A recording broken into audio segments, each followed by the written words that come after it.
We want to take you now to Greenwich Economic Forum that kicked off today. Bloomberg's Wall Street Week anchor David Westin is now in a conversation with Ray Dalio, Bridgewater Associates founder and CIO mentor. So if you look at everything that is happening, it falls into one of those five categories. Whatever we'll talk about and whatever others will talk about will fall into those categories.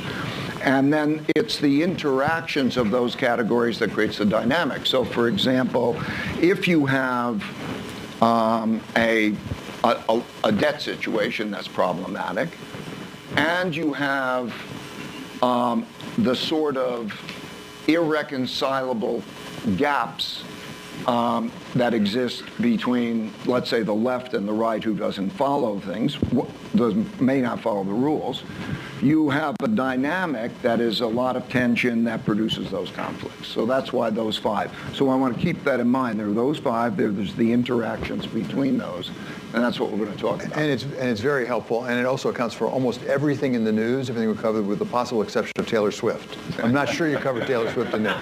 But let's start with the first one there, the debt, and particularly sovereign debt and borrowing, sovereign debt. Right now, today, one of the big issues in the news is the yield on the 10-year. We're up at 4.7, something that we haven't seen since 2007 or so, because of, in part, I suspect, a lot of borrowing and more to come from the federal government. So where are we in the cycle right now? Where are we? Where does the 10-year yield want to be, given where we are? Okay. There are two things, a few things, that determine where the 10-year yield is going to be. The first is the basic inflation rate. Then there's the real interest rate on top of the inflation rate. Because the challenge, and I'm just dealing with mechanics here, I'm trying to explain the mechanics. You have to have an interest rate that is high enough that it is good for the lender, for the creditor, but not so high that it is detrimental or unacceptably detrimental for the debtor. So you see the real interest rate move around. Okay, when you have the real interest rate very low, like we had when nominal interest rates, nominal bond yield was less than 1%, and real bond yields were 1.5, 1.75 negative, that's free money. And what that free money does is everybody goes in and they borrow and buy things, and you create a tilt that's unhealthy. So what you've seen now is a shift. So let's put that in perspective. Well, before I put it in perspective, I want to get to the other factor that I mentioned. Related to that is the supply and the demand for bonds. In other words, we have to sell a certain amount of government bonds, and then there are buyers of those bonds. And the buyers of those bonds look at how attractive they have been. So let's look at that picture now. So if you take, let's say, the inflation rate, and what do you think is a sustainable inflation rate, which is somewhat debatable? I think that something in the vicinity of a 3.5% inflation rate could be higher than that. Not much chance of much lower than that. Let's use that as an example. So that's not 2%. That's not 2%. But that suggests the Fed is not going to get to for a variety of reasons, we can get into why that dynamic has to do. Partially, it's because of the supply-demand issue anyway, so we'll get into that in a second. But you take, let's say that 3.5%, but there's always wiggle room. Maybe it's 3%. It doesn't look like 2% to me without a lot of pain. I mean, that's also why the Fed is having its interest rates where it is. Like when you get in the neighborhood of 2%, we can talk about 2%, but it's okay. But let's take that 3.5, okay? Now you have to have, in my opinion, something like, in a normal policy, a 1.5% real rate, okay? So now that gets you up to a 5-ish number, okay, for the bond. That is maybe something like equilibrium if you have a normal supply-demand situation. We have an abnormal amount of supply-demand situation in that the quantity of debt that we have to sell, the government has to sell, is a lot. It remains a lot. And the buyers are less inclined to buy the debt for a variety of reasons. First of all the buyers of bonds have gotten whacked. Okay, so if you look around the world, who are those buyers of bonds? How much bonds did they have, and how whacked did they get? They are banks. That's what the issue of the bank. They are central banks. Central banks have lost a lot of money, so there's a certain dynamic there that maybe I should explain. Well, what happens is when you lose money and you have a negative net worth in the central bank, do you capitalize the central bank or do you not capitalize the central bank, which is a conversation. But there's that. And then there are a lot of foreign buyers. The Japanese and so on have bought a lot. And so that there is lots of losses. And then there are concerns, deep concerns about the finances that we're looking at. And then beyond that, also this geopolitical war has caused some of the countries that bought that to buy the bonds and the big holders of the bonds to feel that they might get sanctioned by holding those bonds. So we sit at a moment in those bonds that it would seem that something like a 5% rate, and there's nothing precise about that, but in that neighborhood, would be maybe about right. Well, it sounds like the risk is on the upside of the 5%. With the risk higher. Right. Okay? With the risk higher, meaning because this supply-demand picture, we have to watch this closely. When I put together the supply, which we know, and then you take the demand, I find an imbalance. And with that imbalance, then you're talking about other numbers. And the nature of the problem is also sort of a self-reinforcing problem, because when you have losses, how do you deal with the losses? Right now, the world is overlong. Portfolios are overlong. Sovereign wealth funds, reserves, and so on are overlong. Bonds, generally, there's a lot of them. That's somebody's asset. And at the same time, the U.S. bonds are a larger percentage of everybody's portfolio because the dollar is the world's reserve currency. So when you choose to save in dollars, when we say a reserve currency, that means you own that debt. And when you're owning so much debt, that creates also a supply-demand vulnerability.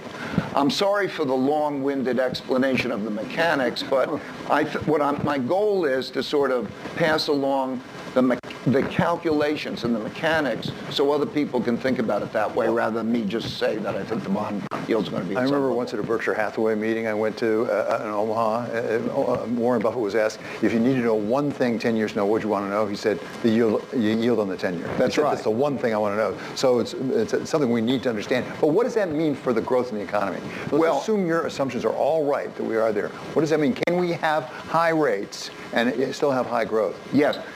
I'm going to answer that, and I'm going to also throw in then when you're looking at other asset classes, the reason Warren said that is because that becomes the return, that is the risk-free return from which the expected returns of other asset classes are compared.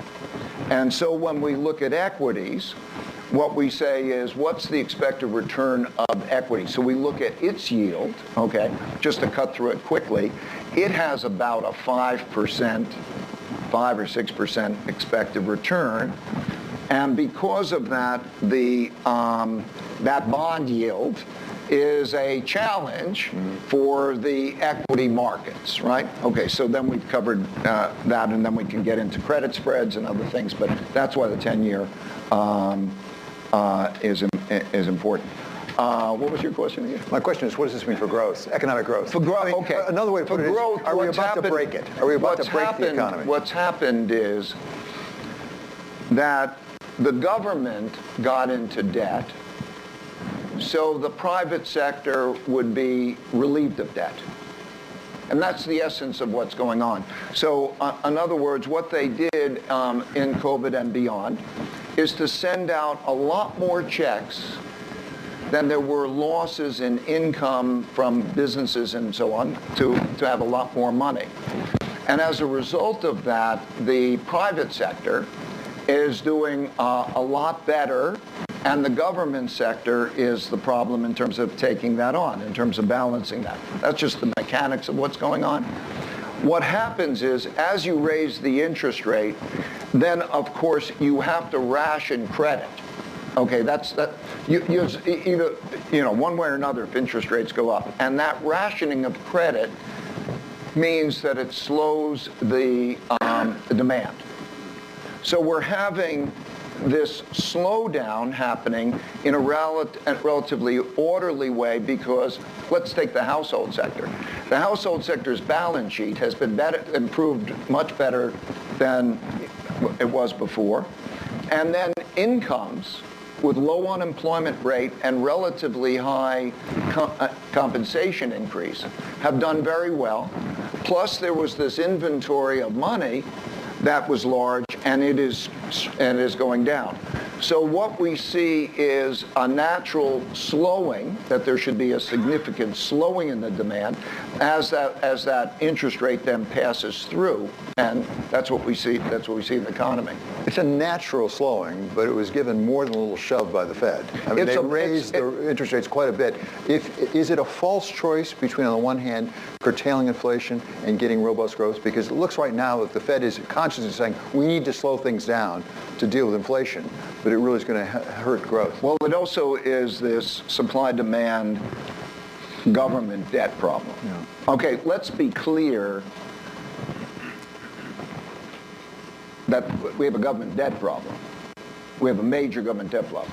So if you just continue adding and the debt continues to rise, what happens in this classic cycle is that the debt service squeezes out consumption more and more. We can see that beginning to happen in the government because the debt service, as it rises, then starts to squeeze out other areas, and there are not many discretionary areas, so you extrapolate that. And then there's the big issue that could exist, and there's a big risk of it, which says there's a selling. If we have the selling of those bonds, then the whole supply, it's not the new amount that matters, it's the whole amount that matters. So given all of that analysis and understanding we now have, how do we make some money? You're an investor. So where do you put your money in that world?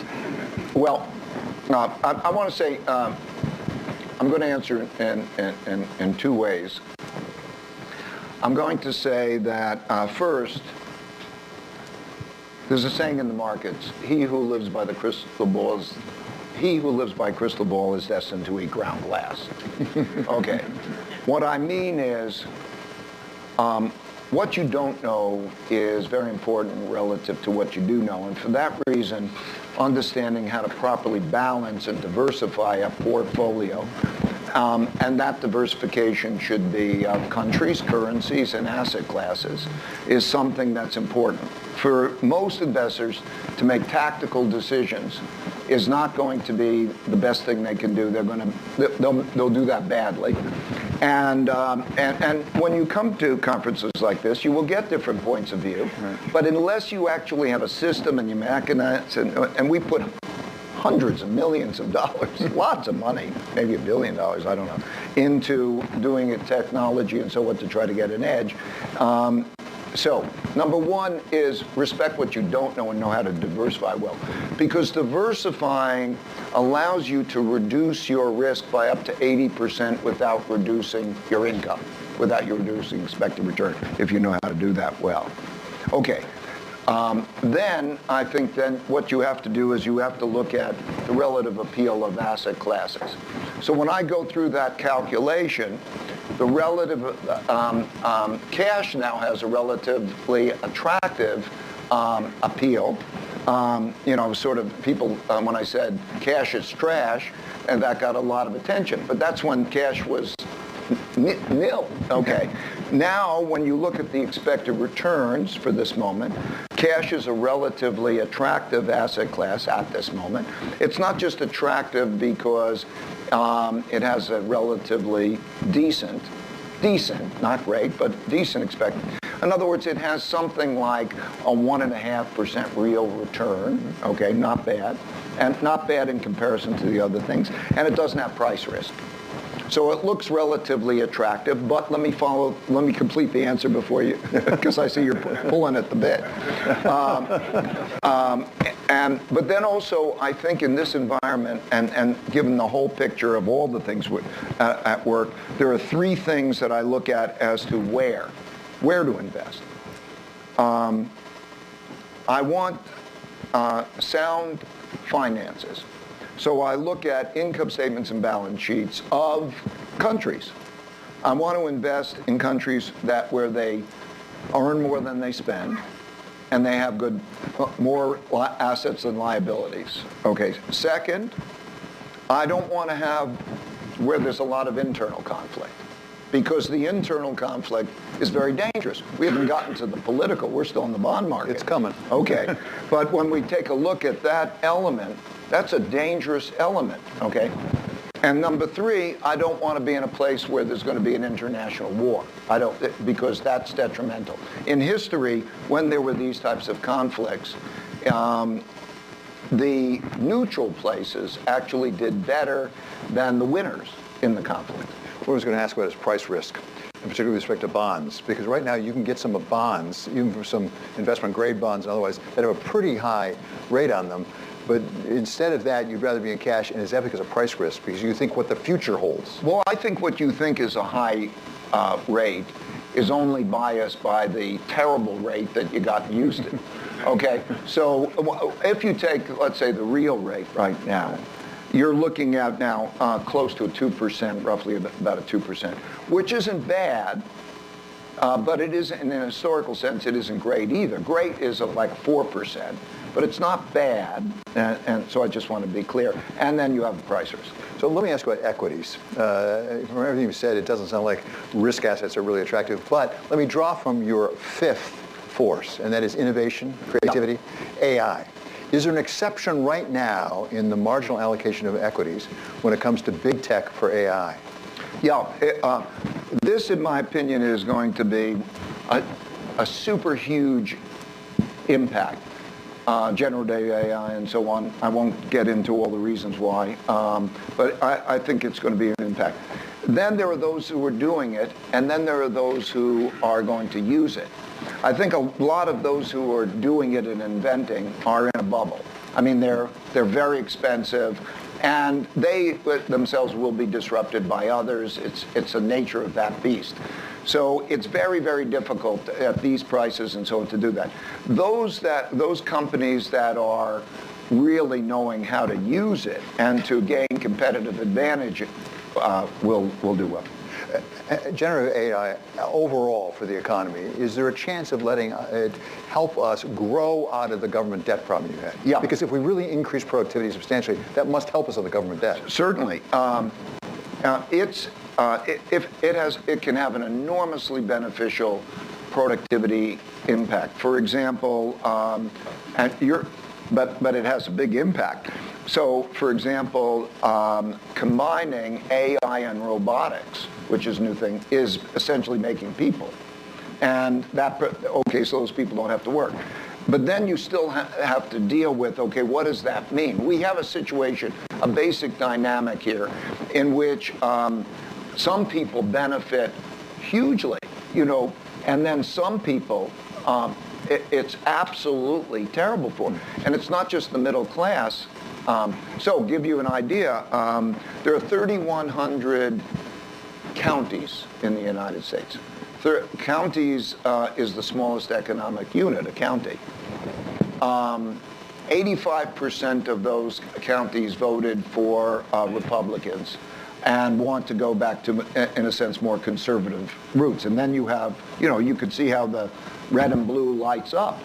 And so the issue is, as we're dealing with this, if we have the good outcome of it, how are we going to do with it? We need a real restructuring. So I think on the politics one, I just want to say the following.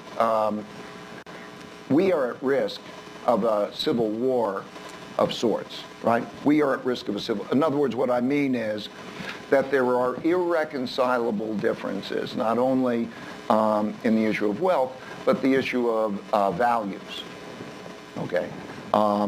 gender issues and so on and so forth. Okay, irreconcilable.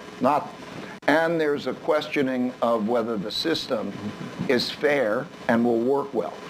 When you, in any game, any sport, when you don't trust the rules or don't follow the referees, it's a very dangerous situation. And so that particular conflict, as we deal with this, there's only, in my opinion, there's only one way politically to do that, and that is that you have to have a very strong middle, okay, a political middle, in a sense, a bipartisan middle, that brings the center, not mostly, which still constitutes the majority of the population, brings it together, and then is going to have to make major reforms. Reforms, you're touching on some things like, okay, what do you do should you have the benefit of that productivity miracle? How do you change who benefits? The system as it now works is those who come up with the idea, they become multi-billionaires and the others lose jobs. Okay, so how are you going to actually deal with that? I'm not saying that. I mean, I would say, I would know that if I was president or who should be president, and I'm not talking about me being president, but I'm saying if there was president, I think they should have a bipartisan cabinet. You need a center. You have to have bipartisan. And then they should have something like another constitutional convention, in a sense of those, to deal with reforms. And there are lots of reforms that need to be made in order to deal with questions like that. And of course, there's the both sides of that. And many will tell you, there are the productivity maybe can do it, but then there's also the risks of it, which exist in many ways, like particularly for having war with each other and such things. These 5 factors are going to be changing at a very, very fast rate. I think over the next 5 years, you're going to see very rapid changes in all those, and it'll be almost like going through a time warp. And when you get to the other side, I mean, think about the political questions that we're dealing with right now, the debt issues that we're dealing with right now, the Chinese-U.S. relations, and the technological impact. These over the next 5 years are going to be dramatic. You took us right to it, China, because we haven't dealt with external conflict. We've been talking about internal conflict, not external. You've been going to China, I think, since 1984, something like that. You know China terribly well. Give us your assessment of where we are with China, U.S.-China relations, and where China itself is right now. Okay. U.S.-China relations are in a number of areas on the brink of red lines. So, in other words, these irreconcilable differences, they're right on the brink. So if I was to take, let's say, the Taiwan issue, it's an irreconcilable issue, and so on. It's right at the line. The breaking point is if the United States said, we are in favor of the independence of Taiwan, that's the equivalent of a declaration of war. And because of our political issues that are now internally, you're going to be likely to push that because of the fact that many in Congress and so on would say we will defend Taiwan at all costs and we will give them this, and you could even cross that line. My point is it's right at the edge. That's that. We have a chips issue, and we have a technology and sanctions issue. The reason in World War II, war with Japan, you had the cutting off of the oil and then the sanctioning them taking their payments.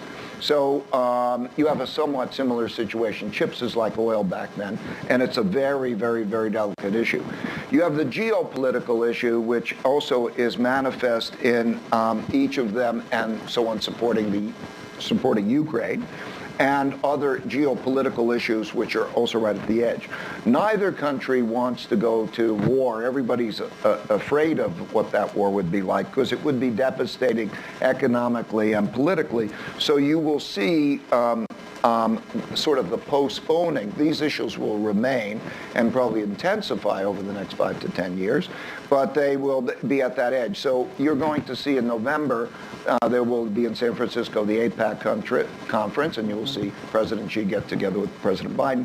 But we have a political situation and so on, that's it. In China, they are also dealing with a number of big problems. As we're dealing with our problems, they're dealing with their problems. Those problems are first the debt problem that has now been allowed to pass through into the system. Meaning you have real estate, and real estate counts for about 70% of savings. People put their money in real estate, and about 20% of their economy. And there was a bubble, and then that's passing through, and that goes down to local governments that were living on debt and also land sales for real estate purchases. And so that's a structural issue. They need to do a debt restructuring. And a debt restructuring is a very difficult thing to do. They can do it, but it's also very politically impactful because those who are, whoever's making these decisions determines whose wealth and how they divide the pie.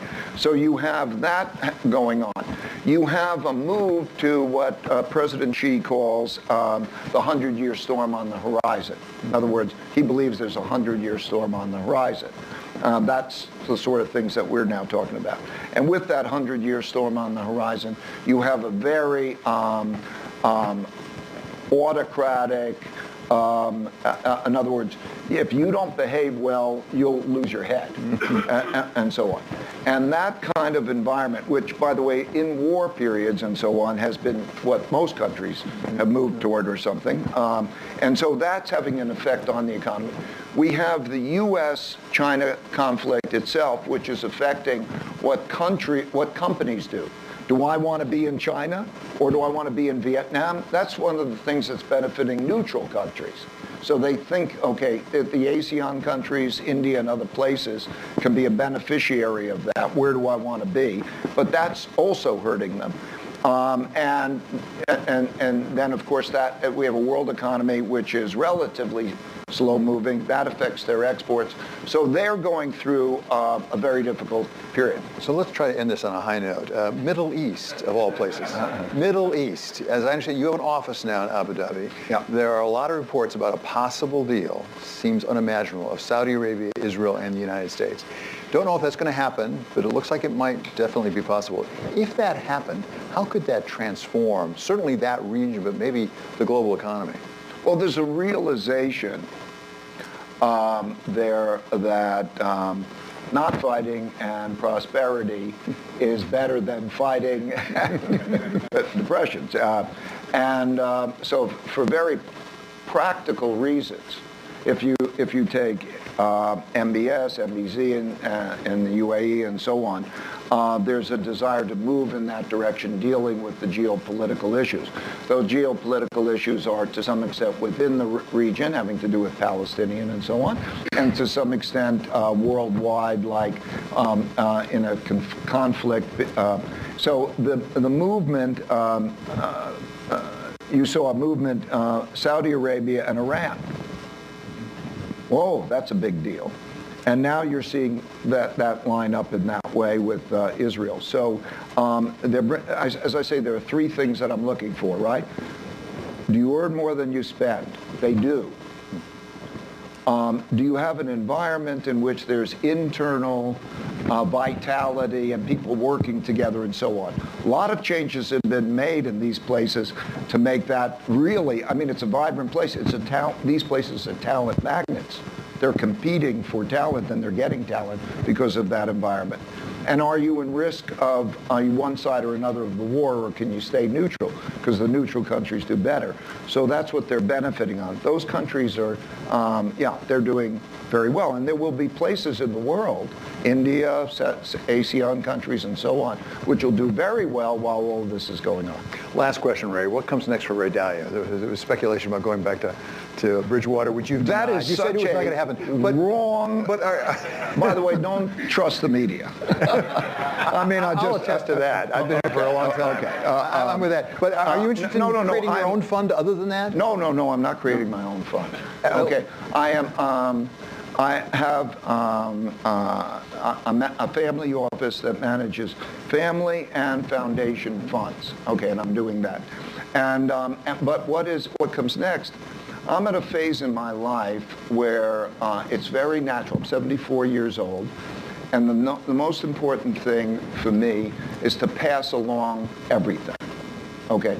To pass along some of the knowledge and principles that I've learned over a period of time, which is why I'm doing this, why I'm writing the books and so on, and to pass along the wealth, and to pass along other things, and pass along Bridgewater. What a joy it's been to start it out of this 2-bedroom apartment, and 47 years later to build this extended family and these wonderful people who are very, very capable, you know them, and to have them, this next generation, flourish and be a bit of a mentor to them. What a joy that is.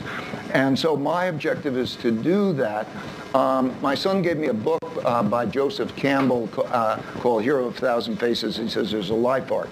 And there's a part in your life journey when there are 3 phases in life. There's the first phase where you're learning and you're dependent on others. Kids, they go to school and so on. Second phase of one's life is you're working and others depend on you and you're trying to be successful. And then there's a transition to your third phase. And in that third transition, he described it, and I instinctually feel it. There's this, what he called the passing of the boon. Now, what is the boon? I didn't know what the boon was. The boon is what you've acquired, that are the gifts that you've acquired over that period of time. So I'm now in that phase, and I'm going to put out one more book, Economic and Investment Principles, and then I'm going to be done with that phase. And so that's where I am. I'm savoring life with, my family, the things I like to do, and that's where I am. Well, thank you for sharing some of the boon with us today, Ray. Thank you so much. Great to be with you. It's Ray Dalio.